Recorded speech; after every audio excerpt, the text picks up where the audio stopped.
A leading Tory MP has warned Theresa May that she is heading for defeat in a Commons vote on calls for the UK to strike a customs union deal with the EU after Brexit. The chair of the Health Select Committee, Ms Wollaston, said there was a huge majority in Parliament for such a move, and said the Prime Minister should use that to face down her Brexiteer colleagues on the Tory benches. Ms Wollaston insisted she and other pro-European colleagues were not trying to bring down the government, but to offer Mrs May room for manoeuvre.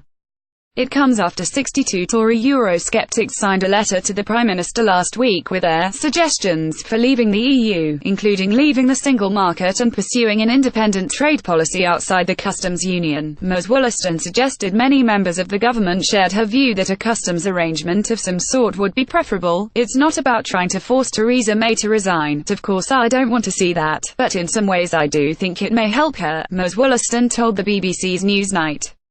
She will then be able to turn around to the 62 who were threatening to force her into a leadership contest. It will enable her to explain the reality.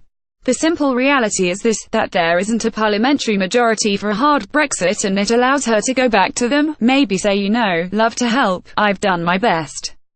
Asked what the majority in Parliament would be for a customs deal if there was a free vote, she replied, huge.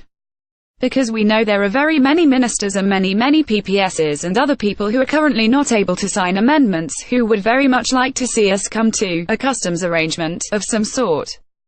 So I think this will help her. Jeremy Corbyn yesterday formally committed Labour to a customs union with continued tariff-free trade with the continent, while Mrs May is expected to set out her position once more with a speech this Friday.